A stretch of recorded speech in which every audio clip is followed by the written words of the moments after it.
Alors c'est vrai qu'associer marketing et développement durable, parfois c'est perçu comme un oxymore, hein, est-ce qu'on a vraiment une possibilité d'associer les deux?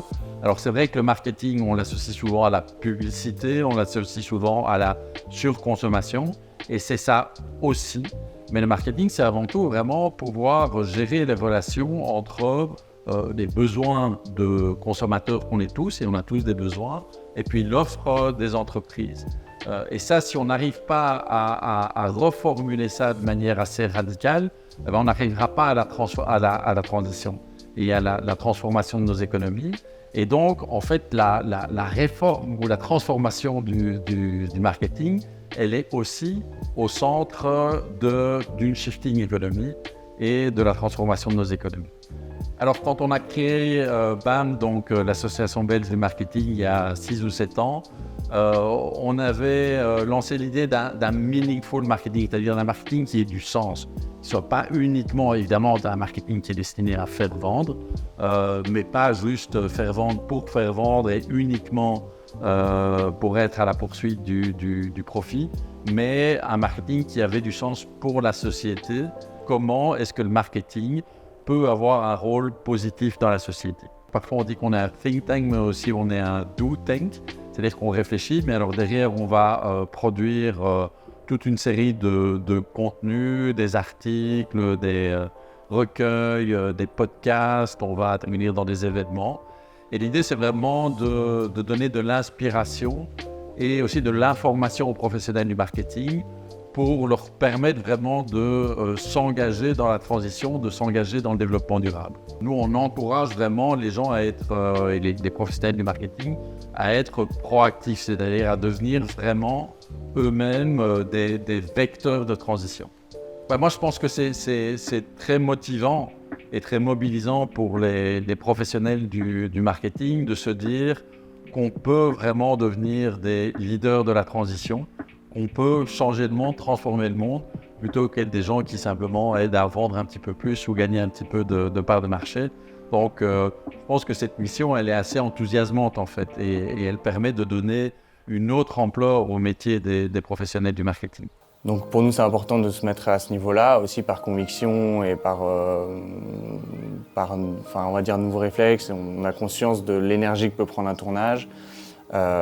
Et de tout ce que ça peut engendrer sur un territoire, et donc c'est important de le faire évoluer et d'être innovateur en la matière, puisque c'est vers ça qu'on se dirige, et donc c'est important d'être au fait des nouvelles pratiques, et c'est aussi intéressant de trouver des nouvelles manières de travailler. Donc Tech5, c'est une maison de production à Bruxelles. Donc on a obtenu le label écodynamique décerné par Bruxelles Environnement en 2022. Qu'on a cherché à avoir d'abord pour mettre en avant des pratiques qu'on avait déjà au sein de l'entreprise, et également pour être accompagné pour développer ces pratiques chez Tech5 et développer nos réflexes sur l'environnement et la durabilité de l'entreprise. Donc en pratique, ce qu'on a cherché à mettre en place, c'est d'abord calculer notre consommation d'énergie, de déchets, faire le bilan en fait, de notre empreinte, et de voir un peu de quelle manière on peut diminuer cette empreinte et quelles solutions on peut mettre en place pour être plus proactif sur la durabilité. Les tournages sont assez énergivores, donc c'est important pour nous de faire évoluer ces pratiques et de trouver des solutions en la matière pour permettre de consommer moins sur les tournages, d'être plus propre, plus vert. C'est important aussi car ça nous permet auprès de nos partenaires de montrer qu'on a ce label, et donc de légitimer en fait nos pratiques. Aussi auprès de nos financeurs qui nous demandent d'être attentifs à ces points-là, et d'avoir maintenant même des calculateurs de carbone, des consultants en durabilité, toutes ces choses-là.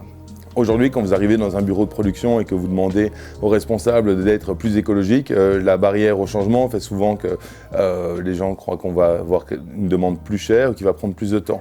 Quand on arrive dans le bureau de production et qu'on propose de faire des économies, tout le monde écoute évidemment, et quand en plus c'est pour être éco-responsable, alors là, tout le monde est d'accord de le faire.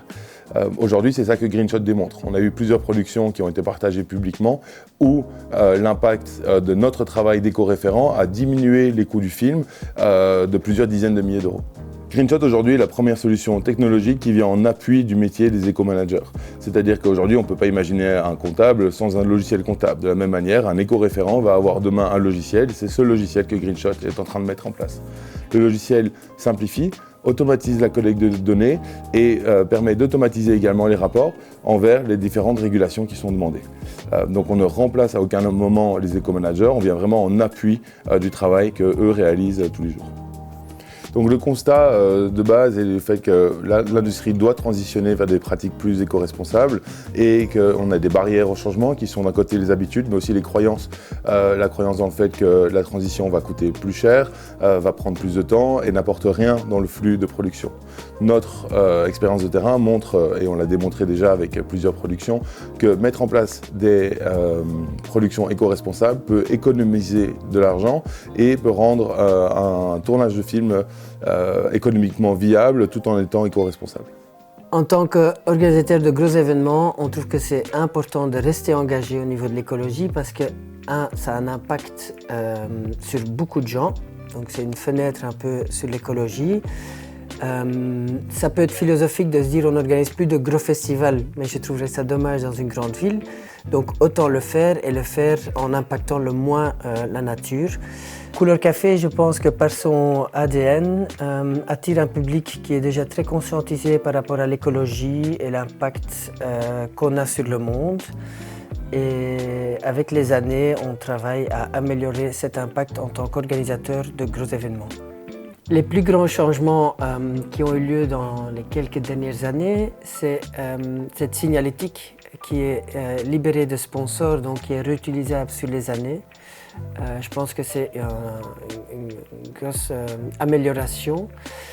Et le fait de continuer à travailler à l'écologie, de voir des jeunes scouts et des sans-papiers, enfin SAMU social, etc., qui bossent aussi dans le montage du festival, se rendent compte à quel point, malgré le fait de consommer, de faire la fête, parce qu'au final on fait quand même ça, se rendre compte qu'on fait quand même attention à comment on utilise les déchets, quels matériaux on utilise, et conscientiser tous ces gens, que ce soit les jeunes ou des nouveaux arrivants.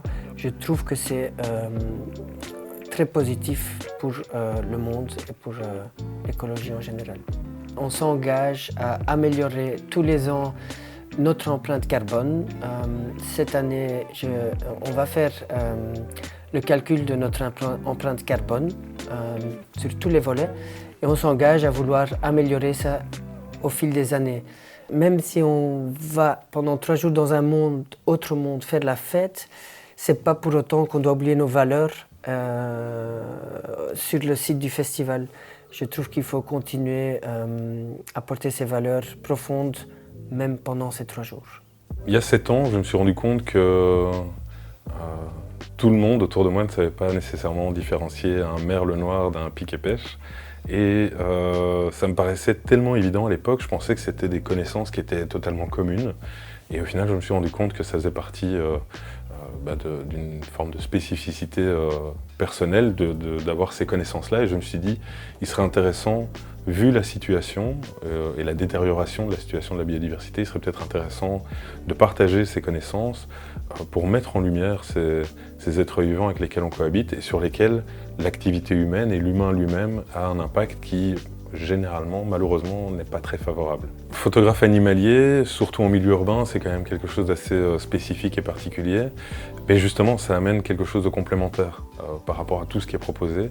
Et en tant que photographe ou en tant que personne qui réalise des prises de vue, on est finalement témoin de quelque chose. Et à titre personnel, j'estime avoir justement ce besoin de partager une forme de témoignage, de partager quelque chose que je suis un des seuls, un des rares à observer ici en pleine ville et à pouvoir sublimer. Et je pense que ce métier, ou ces métiers, parce qu'il y en a plein autour de la Minute Sauvage, ces métiers sont essentiels pour la collectivité, pour l'évolution de la réflexion, des mentalités et même de la citoyenneté. Pour moi, s'engager dans un projet durable, c'est surtout lancer, imaginer, conceptualiser un projet qui a une finalité collective. une finalité collective qui va être utile et qui va surtout avoir du sens, mais qui va être utile à la collectivité, donc aux citoyens, aux personnes qui composent la société civile. Je suis animé par le fait que la Minute Sauvage soit un projet qui ait du sens. Si je devais simplement partager des belles photos de renardeaux en disant « regardez comme c'est beau », ça ne m'intéresserait absolument pas. Moi, ce que je veux faire comprendre, c'est qu'il y a un intérêt à vivre avec les renards en pleine ville, qu'il y a une richesse qui est autre que financière, qui est une richesse naturelle, qu'il faudrait favoriser, pérenniser, même ici en pleine ville. Et tout ça, pour moi, ça a du sens, tout ça, pour moi, ça a un intérêt pour les citadins et pour les Bruxellois de manière générale.